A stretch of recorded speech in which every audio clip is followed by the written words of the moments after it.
बिस्मिल्लाहिर्रहमानिर्रहीम।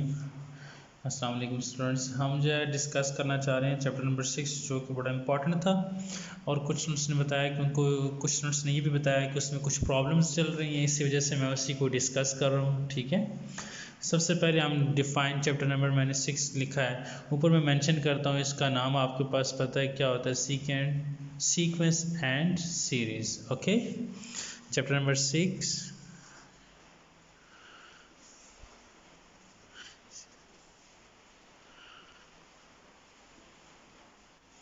Sequence and series, ये आपके पास चैप्टर नंबर 6 का नाम है। ठीक है, सबसे पहले हम डिफाइन करते हैं कि हमारे पास सीक्वेंस होती क्या है, उसी के बाद ही हम आगे चलेंगे।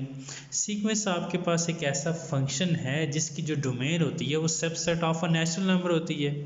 अगर मैं सीक्वेंस को डिफाइन करूँगा तो कहूँगा sequence is a function whose domain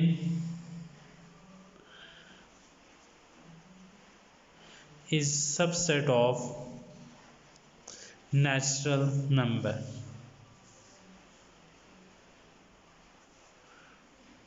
ठीक है, सीक्वेंस एक ऐसा फंक्शन है जिसकी जो अगर डोमेन देखी जाए वो is a subset of a natural number है। हम उसको किसका नाम देते हैं, सीक्वेंस का नाम देते हैं। डिफरेंट आपके पास एग्जांपल्स आती हैं।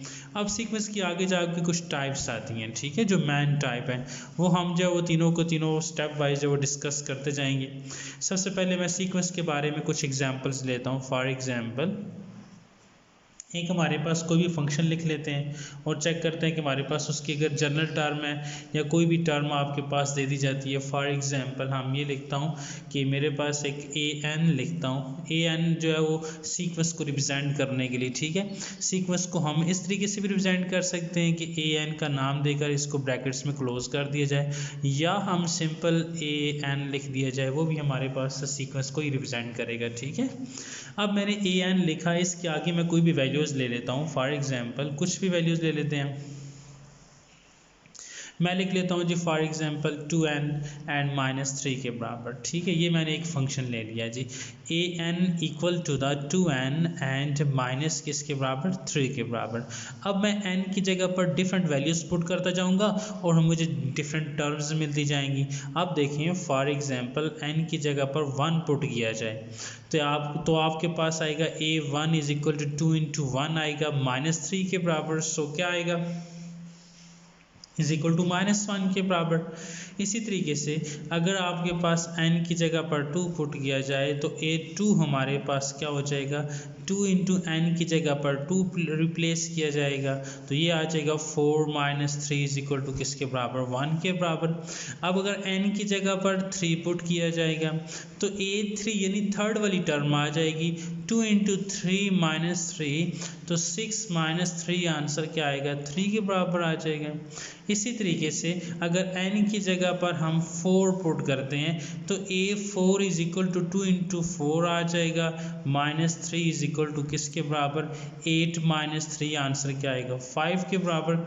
इसका मतलब है ये हमने पहली 4 टर्म लिखी है सीक्वेंस की, एक -1 आई है, फिर 1 आई है, फिर आपके पास 3 आई है, फिर आपके पास 5 आई है। इसी तरह ही अगर आप डिफरेंट नंबर पुट करते जाएंगे तो ये आपको एक सीक्वेंस मिलती जाएगी। ठीक है, यानी आप देखिए n की जगह पर मैंने क्या पुट किया, 1 पुट किया, 2 पुट किया, 3 पुट किया, 4 पुट किया, अप टू सो ऑन।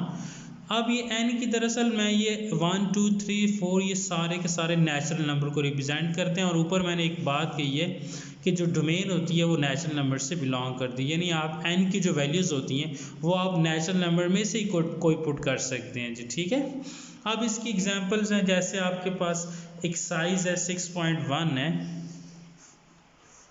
उसमें डिफरेंट एग्जाम्पल दी गई हैं कि आप क्वेश्चन को कैसे सॉल्व करेंगे। ये पहली 4 टर्म निकाल के बताएं। अगर पहली 4 टर्म जहां पर भी कहा जाए तो आपने n की वैल्यू 1 से स्टार्ट करना है और 4 तक पुट करना है। जैसे ये मैंने क्वेश्चन सॉल्व किया है, A N is equal to 2n - 3 है तो n की जगह पर पहले 1 फिर 2 फिर 3 फिर 4। अब ये 4 टर्म उसने मांगी है, मैंने 4 ही पुट 4 तक पुट किया और उसको 4 टर्म निकाल के देनी। आगे डॉट डॉट से मुराद है ये पूरी सीक्वेंस बनती जा रही है। ठीक है, इस तरह की एक एग्जांपल भी है, बड़ी इंपॉर्टेंट भी है, वो मैं लिखता हूँ। फॉर एग्जांपल ए एन है minus an-1 equal to the n+1 के बराबर एंड A4 जो है वो आपके पास किसके बराबर है 14 के इक्वल है। ठीक है, इसका मतलब ये हुआ कि आपके पास n की जगह पर अच्छा, इसका मतलब है कि अब मेरे पास जो एग्जांपल है A N is equal to A N minus one है इज इक्वल टू n+1 के बराबर है और A4 की वैल्यू क्या देगी है 14 के बराबर देगी है। अब कहता है कि आप क्या काम करें, आप उसकी पहली 4 टर्म फाइंड करें या सीक्वेंस फाइंड करें। क्वेश्चन ये लिख दिया जाता है नीचे, फाइंड द सीक्वेंस। सो आप देखिए हम सीक्वेंस फाइंड करते हैं, तो मैं नेक्स्ट पेज लेता हूँ इसका, यहीं पे मैं फाइंड कर देता हूँ सीक्वेंस। आपके पास कैसे, क्वेश्चन ये लिखा हुआ था कि आपके पास an-1 इज इक्वल टू आपके पास क्या लिखा हुआ है जी n+1 के बराबर है और A4 की वैल्यू दी गई है हमारे पास है 14 के बराबर। आप देखें यहाँ पर अगर मैं डायरेक्ट इसकी जगह पर n की जगह पर 1 पुट करता हूँ तो देखें यहाँ पे आएगा A1 is equal to A1 minus A1 is not आ जाएगा, यानी 0 आ जाएगा। 0 की वैल्यू पुट ही नहीं कर सकते। इसका मतलब है मैं डायरेक्ट यहाँ से स्टार्ट करूँगा, n की जगह पर 4 पुट करूँगा। ठीक है, रिवर्स ऑर्डर में चलूँगा तो मेरे पास आएगा A4 आ जाएगा माइनस A4 माइनस 1 कितना आ जाएगा 3 आ जाएगा, यहाँ पे आएगा 4+1 के बराबर। आप देखें आपके पास A4 की वैल्यू दी गई है यानी 14 minus A3 is equal to 5 के बराबर आ जाएगा। 5 को उठा के इधर ले आएँ तो 14 minus 5 is equal to A3 के बराबर आ जाएगा। सो आपके पास क्या आएगा A3 की वैल्यू क्या आ जाएगी, 14 में से 5 निकालें तो 11 आपके पास। ठीक है, यानी A4 और 4 जो 14 के बराबर था और A3 किसके बराबर आ गया 11 के बराबर आ गया। अब मैं क्या काम करता हूँ, n की जगह पर मैं 3 पुट करता हूँ जी। ठीक है, सो n की जगह पर अगर 3 पुट किया जाए तो हमारे पास आएगा A3 आ जाएगा माइनस आपके पास A2 आ जाएगा इज इक्वल टू किसके बराबर आएगा 3+1 के बराबर। सो अब देखिए यहाँ पे क्या करते हैं, अब A3 की वैल्यू आपने फाइंड की है ऊपर, वो हमें मिल गई है। इसकी जगह पर मैं लिख सकता हूँ, क्या लिखा जा सकता है 11 माइनस आपके पास A2 आ जाएगा और ये 4 हो जाएगा। इसका मतलब है इसको इधर ले आते हैं, इसको उठा के इधर ले जाते हैं तो हमारे पास क्या आ जाएगा 11 minus 4 is equal to A2 के बराबर आ जाएगा। और इसका मतलब 11 में से 4 निकाले जाए तो हमारे पास क्या बचती है वैल्यूज़, 11 में से 4 निकाले जाएँ तो हमारे पास आ जाएगा 7 के बराबर आ जाएगा और ये हमारे पास किसकी वैल्यू आ जाएगी A2 की वैल्यू आ जाएगी। ठीक है, अब n की जगह पर आप खुद देख सकते हैं n की जगह पर क्या पुट करना है 2 पुट करना है। आप देखें n की जगह पर जब 2 पुट किया जाएगा तो हमारे पास क्या आएगा A2 minus A1 is equal to 2+1 के बराबर। ठीक है, और A2 की वैल्यू आपने निकाली है 7, A1 आ जाएगा और ये 3 आ जाएगा। इसको उठा के इधर ले जाते हैं 7 minus 3 is equal to A1 के बराबर आ जाएगा। सो ये कितना आ जाएगा A1 की वैल्यू हमारे पास आती है 4। अब इसकी चारों की चारों टर्म्स मिल गई हैं, सीक्वेंस भी मिल गई है हमारे पास। पहली टर्म मैं 4 लिखता हूँ, आगे कॉमा डालता हूँ। दूसरी टर्म मेरे पास आई है जी A2 7 के बराबर, फिर आगे कॉमा डालते हैं।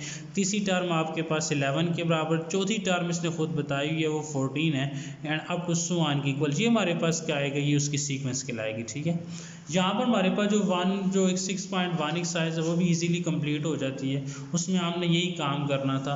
और नेक्स्ट टर्म्स जो फाइंड करने का पूछता है कि नेक्स्ट टर्म्स कैसे फाइंड की गई। फॉर एग्जांपल देखिए मैं क्या काम करता हूँ जी, कोई क्वेश्चन लिख लेता हूँ कि उसने क्या है कि आपके पास है नेक्स्ट टर्म्स फाइंड करके बताएं। जैसे अच्छा स्टूडेंट्स, हम डिस्कस कर रहे थे कि मैंने 6.1 का क्वेश्चन लेते हैं। मैंने लिखा है जी 2 6 11 आगे 17 है। कहता है कि A7 वाली टर्म आप फाइंड करके बताएं कि वो हमारे पास किसके बराबर होगी। ठीक है, सो हम क्या काम कर सकते हैं, हम इजीली जो है पहले सबसे बात है कि हमने खुद सीक्वेंस को चेक करना होगा कि आपके पास ये सीक्वेंस किस तरह की बनाई गई है। ठीक है, अब जैसे देखिए मैं A1 की लिखता हूँ कि A1 वो मेरे पास दरअसल 2 के बराबर वैल्यूज़ है। इसी तरीके से अगर A2 को देखा जाए वो हमारे पास 6 आ रही है, जबकि A3 को देखा जाए वो हमारे पास 11 है और अगर A4 को देखा जाए तो 17 आपके पास है। ठीक है, अब इसका मतलब ये हुआ कि अब हमें देखना पड़ेगा कि आपके पास ये टर्म्स किस फॉर्म के अंदर हैं। ठीक है, अब जैसे देखें आपके पास a1 की जगह पर 2 है, a2 की जगह पर 6 है, इसका मतलब है इस टर्म्स के अंदर 4 ऐड किया गया है, और अगर 6 के अंदर 5 ऐड करें 11 आता है, 11 में 6 ऐड करें 17 आता है। इस तरह हम नेक्स्ट टर्म्स तक पहुंचते जा रहे हैं। यानी a1 मैं लिखता हूँ कि मेरे पास 2 है, और यहाँ पे मैं लिखता हूँ कि आपने 2 के अंदर किसको ऐड करना है, 4 को, तो ऑटोमेटिकली अगली टर्म मिल जाएगी। इसका मतलब है a3 मैं लिख सकता हूँ 2 6 है, इसके अंदर 5 ऐड किया जाए तो आपके पास 11 नेक्स्ट टर्म मिल जाएगी।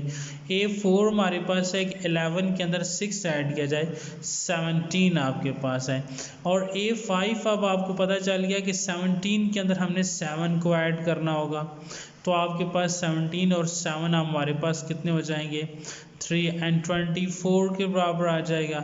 और a6 हमारे पास क्या आएगा, 24 के अंदर हमने 8 को ऐड करना है, तो वो हमारे पास आता है 32 के बराबर आता है। ठीक है, और ए जो 7 टर्म्स है, अब आप खुद देख लें कि 32 के अंदर हमें क्या ऐड करना पड़ेगा, हमें 9 ऐड करना पड़ेगा, और हमारे पास जो आंसर आएगा वो 41 के बराबर आएगा। ठीक है, इसी तरीके से बाकी सीक्वेंस भी जो हम कंस्ट्रक्ट कर सकते हैं, कोई बता सकते हैं क्या क्या सीक्वेंस होंगी। आगे हम नेक्स्ट चलते हैं कि हमारे पास क्या आता है जी। नेक्स्ट हमारे पास आती है जो सीक्वेंस की जो सबसे पहली टाइप है, उसको हम अर्थमेटिक सीक्वेंस का नाम देते हैं। ठीक है,